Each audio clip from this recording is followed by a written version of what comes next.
Bertemu lagi, kita melanjutkan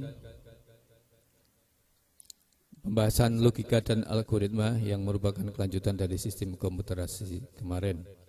Sekarang kita mulai apa artinya logika. Logika ini atau logis ya, yang berasal dari bahasa Yunani, dari kata logos, L-O-G-O-S. Artinya apa? Artinya adalah ilmu. Ilmu. Jadi kalau ada orang berbicara logis enggak? Secara ilmu enggak? Berarti mengandung kebenaran ya seolah-olah ya. Ini secara asal katanya. Yang artinya yaitu ilmu yang mengajarkan cara berpikir untuk melakukan suatu kegiatan biar mencapai tujuan. Ulangi. Logika adalah ilmu yang mengajarkan cara berpikir untuk melakukan sebuah kegiatan untuk mencapai tujuan. Dari asal kata logos yang artinya ilmu, kalau dipanjangkan menjadi ilmu yang mengajarkan cara berpikir untuk melakukan sebuah kegiatan untuk mencapai tujuan. Terus yang algoritma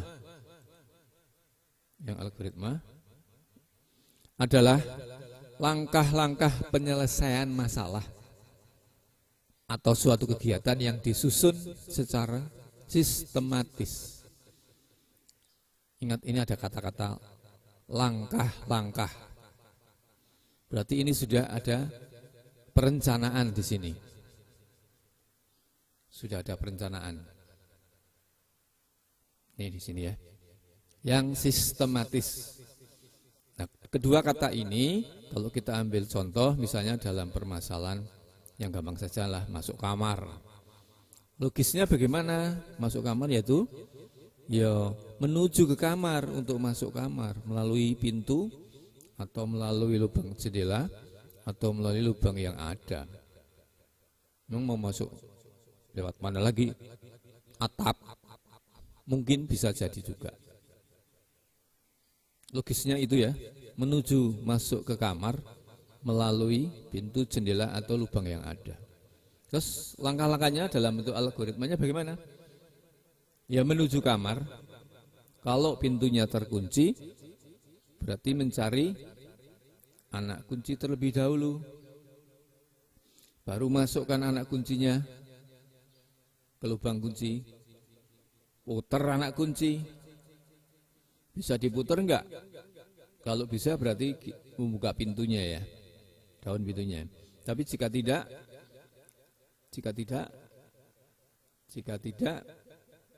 ya ambil anak kunci yang lain.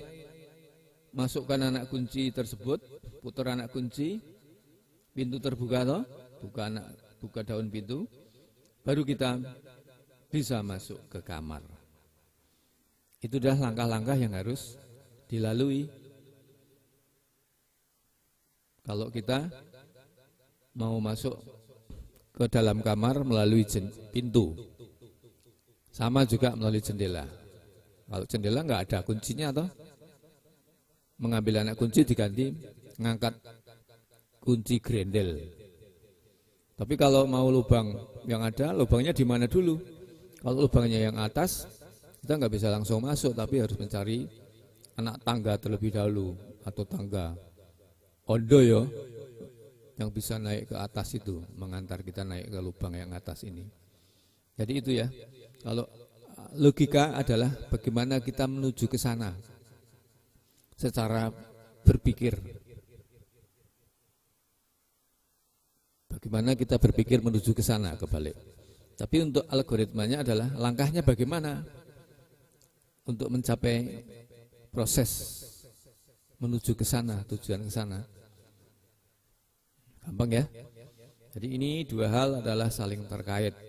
Proses pemikirannya adalah logisnya, sedangkan algoritmanya adalah langkah-langkah yang harus begitulah pengertian dari logis dan algoritma. Terima kasih. Silakan subscribe, like, dan share. Terima kasih. Kita lanjutkan dengan pembahasan ciri-ciri algoritma. Langkah ini, kenapa sih algoritma harus ada ciri-cirinya itu sebagai sebuah algoritma?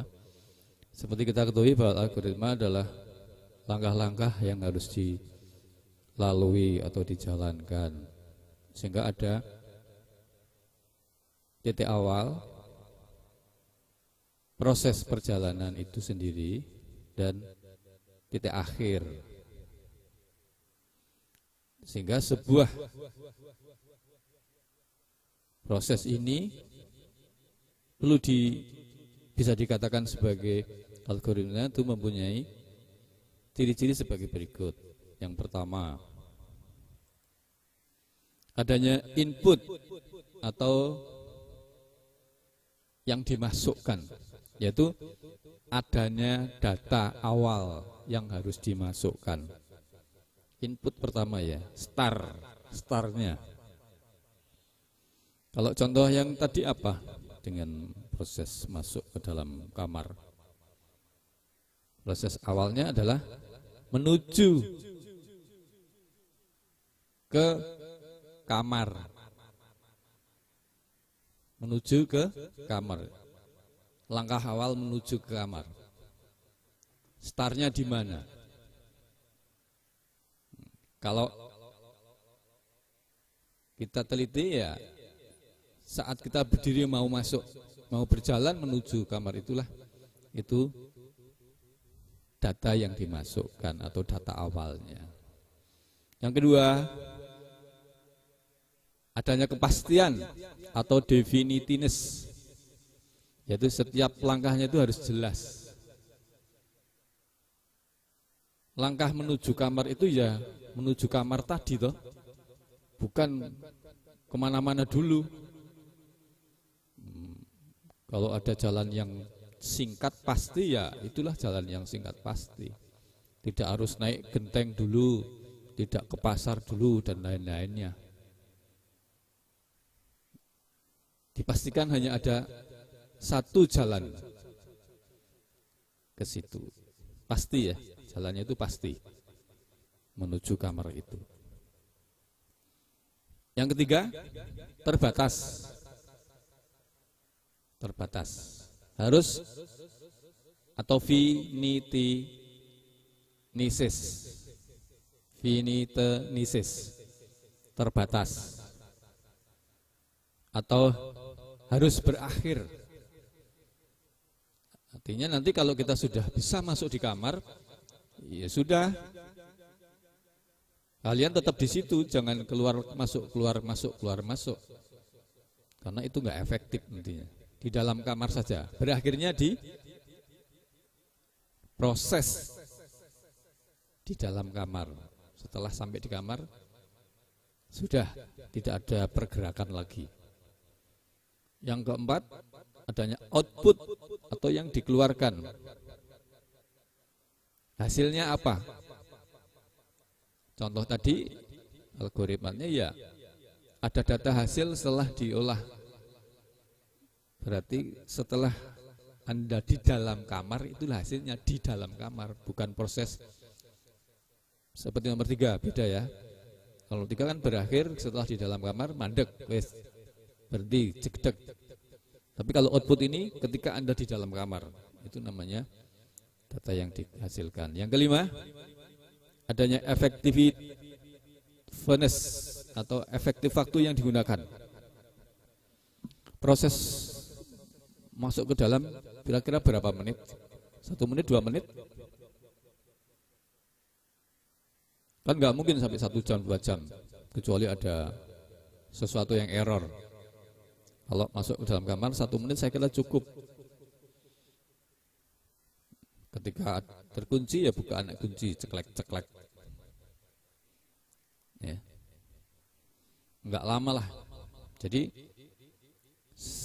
kesimpulannya ciri itu sebuah algoritma atau sebuah langkah-langkah berarti ada satu, ada inputannya, ada nilai awalnya. Yang kedua ada kepastian, langkahnya jelas pasti menuju ke sana. Yang ketiga adalah Finitesis, terbatas. Setelah sampai sana berhenti. Yang keempat ada output. Setelah atau yang dikeluarkan hasilnya apa? Hasilnya apa ya? Yang kelima adalah effectivity. Finish adalah waktu yang digunakan itu efektif, tidak terlalu lama. Demikian. Silakan subscribe, like, dan share. Terima kasih.